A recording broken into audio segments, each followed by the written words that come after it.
Muy buenas noches y bienvenidos esta noche del viernes. Lo que pretendemos es llevarles hasta sus casas, pues, entrevistas con personajes de la ciudad. En este caso va a ser el ex senador, senador vitalicio, Carlos Benet, una vida dedicada a la política y sobre todo un personaje de la sociedad melillense. En esta ocasión van a ver ustedes la primera parte de una entrevista en profundidad que le hicimos en su domicilio después de pasar por una penosa enfermedad. Aquí la tienen ustedes.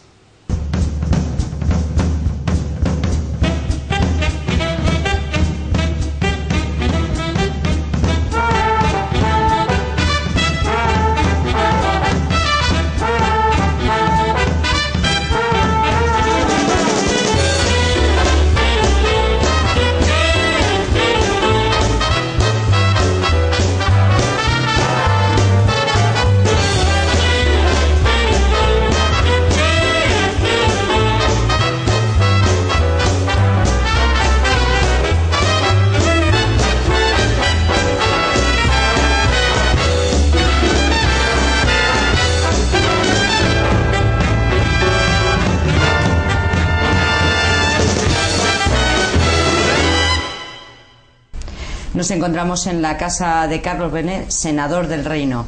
Muchos de ustedes lo conocen, pero otros que son más jóvenes pues no conocerán la importancia que este hombre ha tenido para la ciudad de Melilla. Y bueno, tengo que darte las buenas tardes, Carlos. Gracias por recibirnos en tu casa. ¿Qué tal te encuentras? Bien, faltaría más. El recibiros es un honor para mí.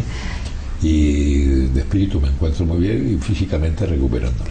Bueno, he de decirles a todos ustedes que Carlos Benet acaba de pasar por una enfermedad, una grave enfermedad que le ha mantenido mucho tiempo en el hospital y durante 28 días, si no me equivoco, ha estado usted pues en la UBI, podríamos decir que entre la vida y la muerte, ¿no? Sí, en coma inducido, sí. Pero como yo digo, que es una raya más para un tigre. Es decir, es una raya más. He pasado por los quirófanos en muchas ocasiones de mi vida, por circunstancias, y por la artrosis degenerativa que tengo, y voy tirando.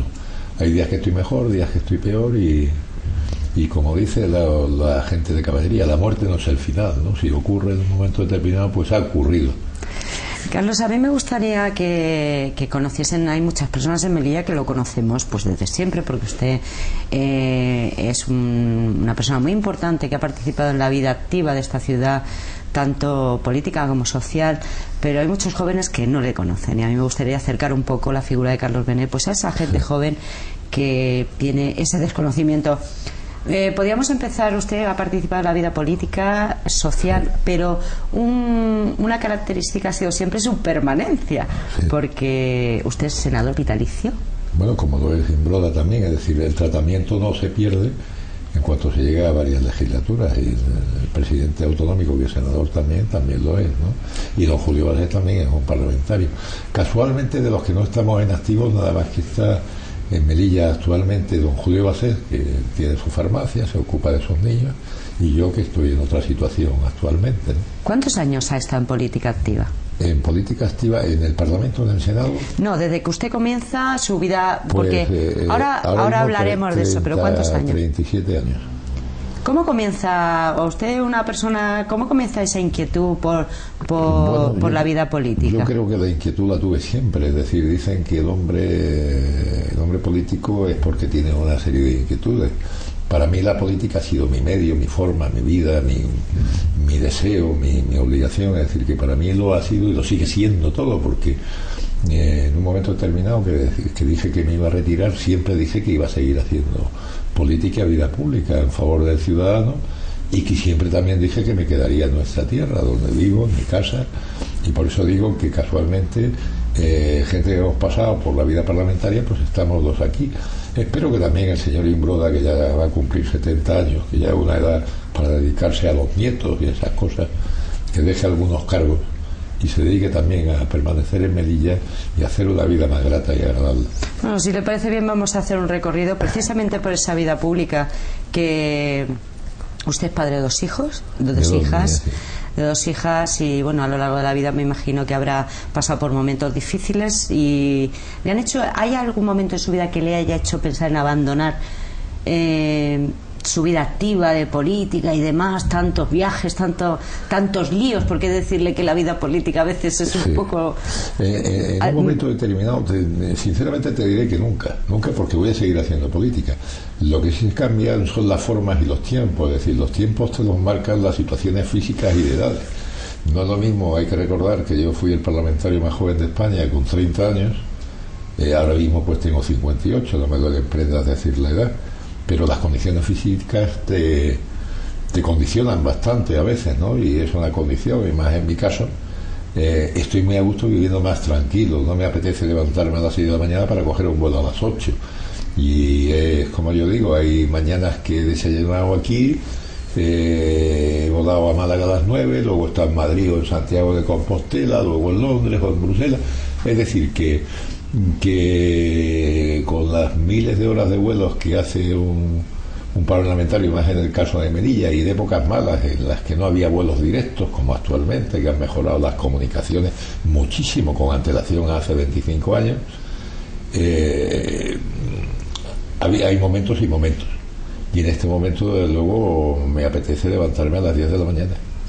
Una de las cosas que le tenemos que reconocer todos los melillenses es que usted, junto con otras personas, otros políticos, hicieron posible pues que Melilla fuese una ciudad autónoma. Sí, efectivamente, sí es cierto. Yo fui el ponente del Estatuto de Autonomía en el Senado, después de muchos avatares. Casualmente, por parte de mi grupo, participábamos en aquella reunión el ministro... hablo del final, porque es que si no va a hablar de la autonomía, sí, y podríamos estar todo el día, tratados enormes, ¿no? Y fueron unos años de mucha batalla, porque no queríamos ser españoles de segunda categoría, queríamos ser igual que el resto de las comunidades que conforman el territorio español, y conseguimos el estatuto. El ministro de aquel entonces era canario y entendía la insularidad quizá, y los ponentes por parte nuestra fueron Mariano Rajoy Brey, el actual presidente del gobierno, que me acompañaba a mí, y el ministro del Interior, Jorge Fernández Díaz, que tiene un gran conocimiento sobre Melilla. Fueron unos grandes defensores en el Congreso del Estatuto de Autonomía y participaron en todas las reuniones de administraciones públicas. Eso usted cuenta que al llevar 30 y tantos años en la vida pública, pues son la inmensa mayoría o amigos o conocidos míos. No puedo decir lo mismo de otros que cohabitan en la vida pública melillense, que no sé de dónde han salido ni qué formación han tenido. Y casualmente, por el lado del Partido Socialista, el ponente del Congreso fue don Julio Basset Rullán, el excelentísimo señor don Julio Basset, que por cierto, la última vez que lo vi en el centro, lo veo muy poco. Tengo que ir un día a tomarme un café con él, porque aunque hayamos sido rivales políticos, hay una enorme amistad familiar de más de un siglo entre la familia Benés y la Basset, por su procedencia catalana. Una parte de mi familia procede de Cataluña, y mantenemos una relación muy cordial. En planteamientos políticos la hemos mantenido muy distinta durante muchos años, sobre todo cuando se inició el proceso democrático de España, y el PSOE pues opinaba unas cosas y nosotros otras. Yo creo que hoy, gracias a Dios, los dos grandes partidos de España, tanto el Partido Popular como el Partido Socialista, que son de centro los dos, y quitando matices aparte de que hay planteamiento político diverso, porque el estado del bienestar lo queremos todos, las mejorías. Yo particularmente luché por la libertad de los españoles, como luchamos todos. Participé con la gente que había estado en Cuadernos para la Libertad, y bueno, casualmente se me viene una cosa ahora a la memoria, un recuerdo a la memoria, que cuando aprobábamos el Estatuto de Autonomía, el actual senador Imbroda, que en aquel entonces era de la UPM, decía que no te mande Madrid. Pues al final se ha comido a Madrid, porque bien que se plegó a los designios de las fuerzas políticas nacionales, en el sentido de que teníamos que ser administración única y ciudades autónomas. No podíamos ser comunidades porque no había territorio, efectivamente, 12 kilómetros cuadrados, y con eso se cerró el mapa de España. El mapa de España autonómico, después de muchísimos años de lucha, que se completó con las 17 autonomías peninsulares, más las Canarias y las Baleares, y las dos ciudades autónomas de Ceuta y Melilla. cuando se aprobó, el año que la aprobamos, que para mí fue la culminación de una satisfacción, porque se entraba en otro juego ya político, con transferencias y demás, que ya saben ustedes que el que puso la bandera en el Senado, estábamos presentes don Julio Basello y todos los portavoces parlamentarios de todos los grupos políticos, que es la primera que entra casualmente, es la primera porque ya estaban puestas las 17, se puso la de Ceuta en la puerta de entrada por donde abre Su Majestad el Rey, y nosotros en la puerta de entrada donde entra todo el Parlamento y todo el mundo, con lo cual se puede decir que aunque hayamos sido la última, ha sido la primera bandera. Y el señor que puso la bandera fue Ignacio Velázquez, que era en aquel entonces alcalde de Melilla, el ilustrísimo señor alcalde de Melilla, que luego fue el primer presidente autonómico de la ciudad de Melilla cuando entró en vigor, porque como lo aprobamos unos meses antes, dijimos que entrara en vigor y no, en la próxima legislatura, con lo cual desaparecía el ayuntamiento como tal y pasaban todos a ser miembros de una asamblea no legislativa con capacidad de proposición a las Cortes Generales. Abrevio porque podría hablar mucho. Podríamos estar todo el día hablando porque usted tiene mucha historia que contarnos. Por cierto, yo una curiosidad, ya que habla de que a partir de ese momento de que se aprueba el Estatuto de Autonomía, al alcalde se le denomina alcalde presidente, pero a los ahora son concejales diputados también. Son concejales, miembros de una asamblea no legislativa. Luego se hizo un reglamento interno que hicieron aquí en la ciudad autónoma de Melilla, donde se pusieron todos un tratamiento, fuego interno, de consejero y de excelentísimo, porque esto, digamos así, es un ayuntamiento enriquecido. Yo, aunque tenga el rango de excelentísimo, yo más que excelentísimo lo que me considero es un tío cojonudo. Es decir, que no me va ese boato ni ese tipo de cosas, ¿no? Pero bueno, yo entiendo que el rodar de la vida, pues va uno viendo y va caminando uno en todas estas cosas. Sin duda fue un gran logro lo de conseguir el Estatuto de Autonomía. Fue una batalla impresionante, porque aparte de mis intervenciones parlamentarias y de la oposición, pero era cierto y claro que es como ahora cuando han hablado de la reforma. Recuerdo cuando el actual delegado del gobierno, Ademali, era consejero de presidencia, que hablaba de la reforma de los estatutos de autonomía. Nosotros cuando lo hicimos pensábamos, y remito a una entrevista que le hagan a don Julio Baselrullán, le debían de hacer como ex parlamentario, como senador que ha sido y diputado que era en aquel entonces, le debían de hacer una entrevista y se la haremos, señor Benes, se la haremos. Le daría porque seguro que aportará muchísimos más datos. Sobre todo recuerdo una cosa de don Julio Bases que decía, mira, es que no puedo más, es que las enmiendas, a ver si podemos meter estas enmiendas, porque es que ya llevamos 15 años con esta historia, y es verdad, porque pasaba por un pacto de legislatura y por un pacto de Estado entre todas las fuerzas políticas, y así fue. Yo di el preámbulo del Estatuto de Autonomía, que es clarísimo lo que dice, cómo se constituye, y si queréis cogemos un Estatuto de Autonomía. Luego veremos el ejemplar del Estatuto de Autonomía. Cuando se propone el Estatuto de Autonomía, cuando se lleva al Parlamento, todos los miembros de lo que es la Corporación Municipal en aquel entonces, ¿están de acuerdo? ¿Se vota por unanimidad? Era un pacto de Estado y aparte ellos no votaban. Es decir, es una cuestión de Estado, es una cuestión de grupos parlamentarios, no de concejales. Los concejales, pero como antes comentaba invitados. usted que el señor Imbroda, actual alcalde presidente de esta ciudad, decía que no nos mande Madrid. Sí, pero porque él era un concejal y presidente de la UPR, entonces las teorías que tenían en aquel entonces, no sé por qué, es que no nos mandara a Madrid, y no sé, querría hacer la República del Vaticano, lo que ha montado ahora mismo en la ciudad, ¿no? Es decir, no conozco el planteamiento porque lo hacía tan nacionalista en ese sentido, como porque esto no podía ser Gibraltar, no podía ser Hong Kong, y así es que hay mucho que hablar, y desde luego pero vamos a ir avanzando. Vamos a ir avanzando. Uno, sin duda, yo creo que uno de los momentos más en su vida pública, en su vida política, fue cuando tomó posesión por primera vez de su acta como senador. ¿Recuerda aquel momento? Sí, claro que lo recuerdo, porque es un recuerdo muy emocionante, aparte porque el Senado, que usted ya conoce, la Cámara Alta, es de una extraordinaria belleza, y luego la calidad de los miembros que componían el Senado en aquel entonces eran de una calidad tremenda, incluso los que habían estado antes.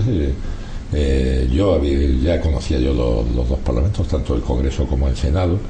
Recuerdo al premio Nobel en la inauguración a Camilo José Cela, que fue senador real, de designación real con anterioridad a eso, pero vamos, cuando se abren las Cortes en el Senado, pues llaman a todos los exparlamentarios o los senadores del reino, que eran 40 en un principio. Luego en democracia, por desgracia, ya los dos fallecidos, tuvimos a Rafael Ginel Cañamaqui, que era un profundo liberal, como senador del reino, y también tuvimos a don Juan Ríos, que era un extraordinario médico, urólogo, y grandes melillenses, los dos grandes melillenses. Sus familias viven en nuestra tierra y me honro de tener amistad con sus hijos.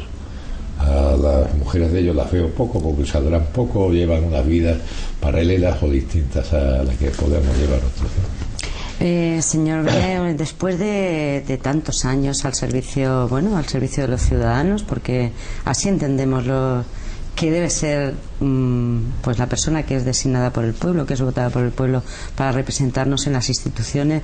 Si le parece bien, vamos a ver la vida política melillense. Ha pasado por muchas etapas en los últimos 15 o 20 años, podríamos decir, y bueno, yo tengo que decir que a usted lo conocí siendo senador, mandando el Partido Popular, gobernando el Partido Popular en Melilla.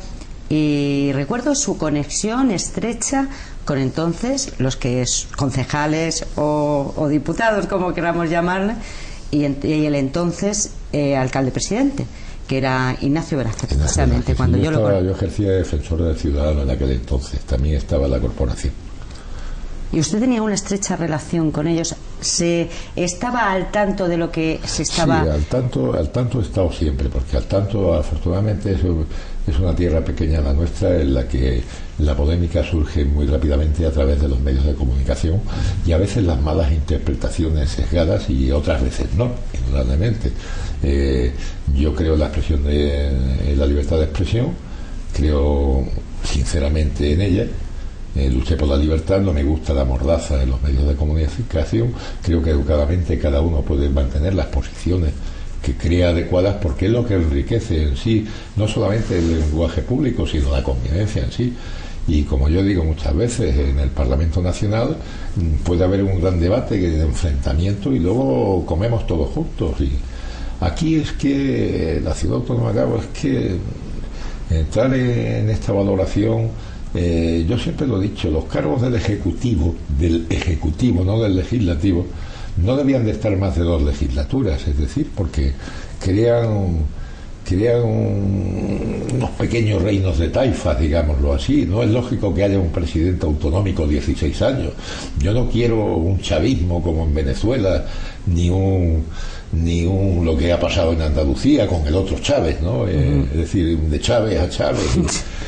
Por decirlo de esa manera, yo no entiendo lógico, en un principio no entiendo lógico lo del señor Imbroda, y lo diré en multitud de ocasiones. No se puede ser alcalde, senador, presidente autonómico, presidente de un partido, miembro de los consejos de administración. Es decir, no se puede ser en todo, ni estar en todo, y más en una ciudad donde hay poca representación pública a nivel general. No creo que una persona, parece ser que el señor Imbroda sí la tiene, físicamente está muy bien, la capacidad de llevar tantísimas cosas a la vez. No se puede estar en misa y repicando, ¿no? Se hace, pues se hace. Yo siempre he sido crítico y lo voy a seguir siendo en este sentido, y yo creo que el Partido Popular pasa por un momento difícil para la situación de España, y en el tema de la ciudad autónoma de Melilla por un momento también complicado, porque el melón hay que abrirlo dentro de las filas del Partido Popular. De aquí a 2 años habrá elecciones autonómicas otra vez, y yo creo que hay que renovar muchísimos cargos, tal vez no todos, pero tendrán que marcharse muchos y incorporarse a sus vidas cotidianas y normales.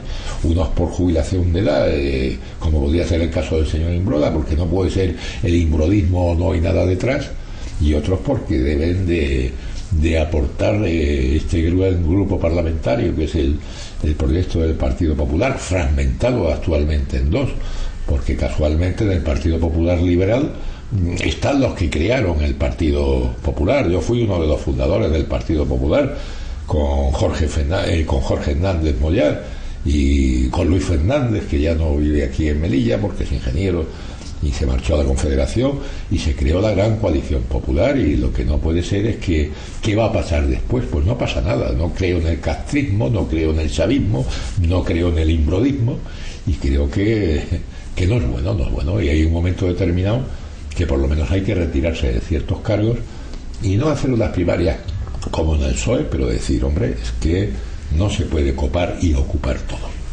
Antes ha comentado usted, ha hablado de los medios de comunicación, que le gusta la libertad de expresión, que le gusta que me ha gustado, que haya opiniones de todo tipo y la libertad para elegir o no elegir un medio u otro. Usted, actualmente hay en Melilla muchos medios de comunicación, casi uno por kilómetro cuadrado, y todos, a excepción de este que le está hablando esta servidora, que trabaja Cablemel Televisión, están subvencionados. ¿Usted cree que es sostenible y sano el mantener medios de comunicación al servicio, al servicio de alguna forma, con dinero público? Bueno, indudablemente todos los medios de comunicación en España se mantienen con dinero público. Eso yo supongo.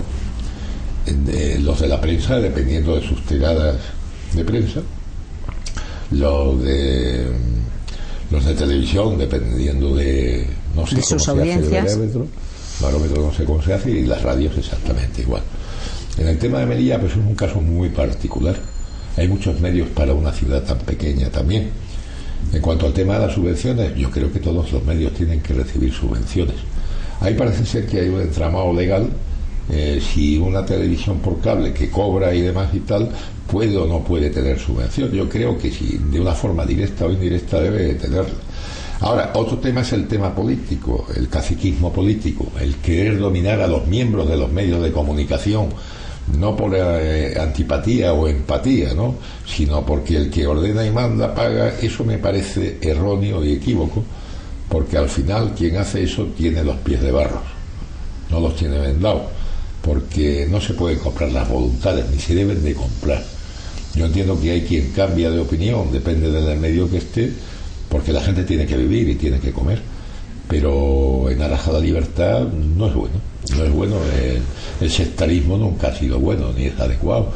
Yo espero no tener problemas cuando arranque la segunda quincena de septiembre. Pienso arrancar a dar conferencias, a dar opiniones. Hemos de decir, perdóneme que le interrumpa, señor Benet, que usted está activo y muy activo, y está dispuesto a participar activamente en la vida pública melillense, si no ya desde su cargo de senador, porque obviamente ya no está en activo, pero sí quiere estar inmiscuido en los temas de las personas de Melilla, de los ciudadanos. Es que señora Llanos, hay mucho que decir, hay muchísimo que decir. Y aparte de que mucha ciudadanía me lo pide, Carlos, ¿por qué no vuelves y tal? Porque esto se está convirtiendo en una cosa muy rara. Las mayorías absolutas a veces deprimen a la ciudadanía, sobre todo cuando caen en manos de ciertos políticos, algunos, no todos, porque hay también gente muy válida en los proyectos, que les cuesta atender hasta telefónicamente si le cuesta trabajo atender a un cargo público, imagínense ustedes lo que le cuesta atender a un ciudadano. Lo ven como nada, ¿no? Es decir, el síndrome de Peter se le da en este caso a muchos miembros del gobierno de la ciudad autónoma, que debían de volver a donde estaban. Debían de volver a donde estaban, agradecerle el tiempo transcurrido, el tiempo pasado, y hacer una renovación en el Partido Popular. ¿Usted cree que es necesaria una renovación dentro del Partido Popular de Melilla? Yo creo que es inevitable, es necesaria, con la confluencia tarde o temprano de los dos proyectos, porque tanto el Partido Popular Liberal como el Partido Popular son el mismo partido, son exactamente el mismo partido. Y entonces la bicefalia producida por el actual presidente autonómico, presidente de la ciudad, pues me parece errónea. Me parece errónea, porque no se puede ser presidente del partido, presidente de la ciudad, senador y alcalde y todo. Yo se lo decía en el año 93 o 94 o 91, no recuerdo, a Ignacio Velázquez, cuando fue el primer presidente autonómico y optó a la presidencia del partido, que se equivocaba, porque no solamente es militante, la gente, si no es recibida por el alcalde, quiere ser recibida por el presidente del partido. Entonces, en el momento que hay una confluencia de las dos intereses, pues la gente no tiene a dónde ir, con lo cual las sedes caen en términos muertos, por mucho que te digan, pues hable usted con la secretaria general o hable usted con un gerente. Entonces no, la gente en ciudades pequeñas, el ser humano, las personas que tienen el problema diario, las circunstancias diarias, la problemática que tiene cada familia en Melilla, pues quiere tener un contacto directo, no solamente ver fotos y nebulaciones, charlas y no, son cosas más profundas que las que demanda el ciudadano. Además, yo creo que la ciudadanía a veces está harta. Yo siempre lo he dicho, lo peor que te puede ocurrir en política es que estés en un medio de comunicación y te toquen el botón y pasen a otra cadena porque están hartos de verte y no les dices nada. Y en política está uno para decir cosas. Muchas veces lo observo en cualquier cafetería.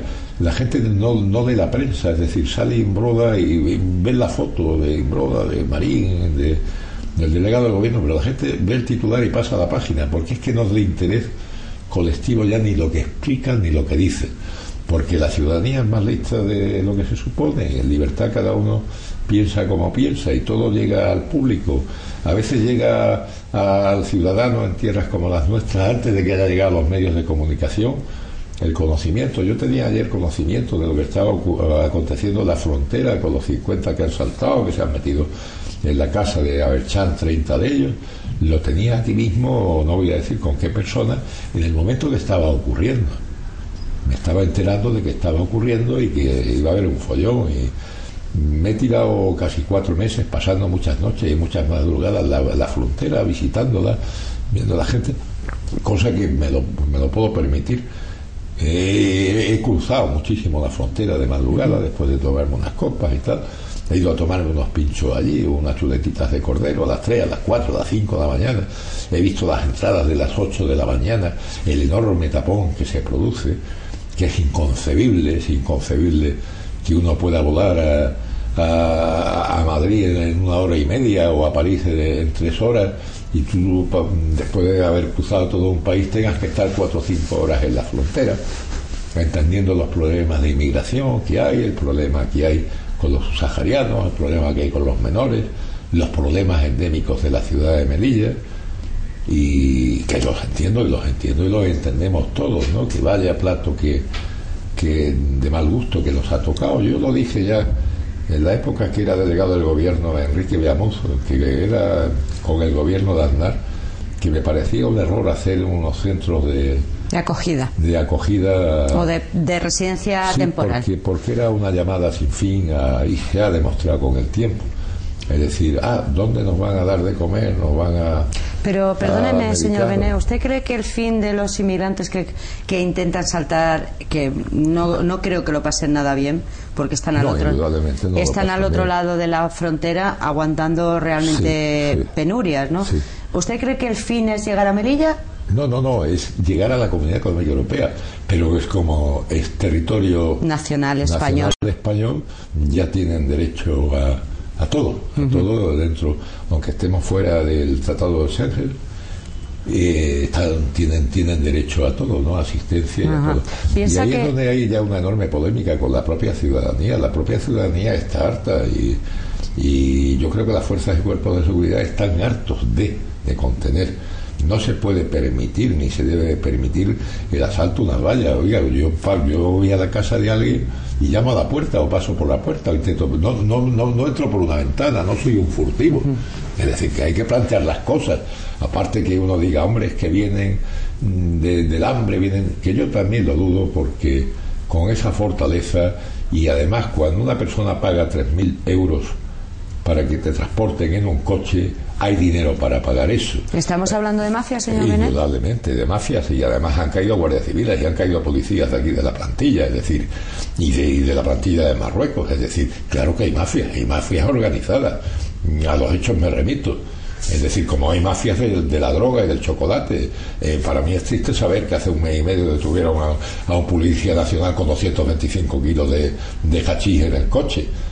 abusando de sus placas. A mí me parece que gentuza así tiene que estar fuera de los cuerpos de seguridad del Estado o de la administración. El que comete un delito, y más con este tema de droga, contra la salud, contra la vida, contra el ser humano. Es decir, que ver las motivaciones son motivo de un enorme debate público, personal y de comentario. Por supuesto que todos no queremos el mal de nadie. Somos un pueblo hospitalario que vemos una persona que se cae en una esquina o ha tropezado y hay 14 personas que te ayudan en esta convivencia. Que tal vez no pase ni en la ciudad de Barcelona, ni en Madrid, ni en las grandes ciudades, ni en la Costa del Sol, pero aquí es un pueblo llano, es un pueblo que la gente se conoce. Digo yo que aquí existe el odio africano, en el sentido que yo creo y pienso que la gente, al no tener empatía o haberte cruzado con una persona 50 veces y nunca haber hablado, es un error, porque siempre que dice, no, es que este o esta y tal, digo yo, pero alguna vez he hablado con esa persona para conocer lo que opina, lo que piensa, porque te la has cruzado y no sois del mismo entorno, de la misma.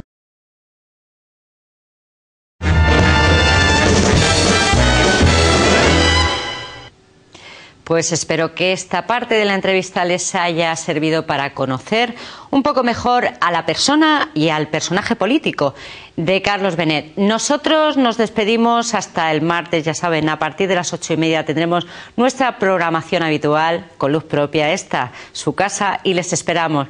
Ya saben, esta solamente es la primera parte de una segunda que tendrá lugar el viernes que viene. Hasta entonces, me despido de todos ustedes, deseándoles que pasen un estupendo fin de semana.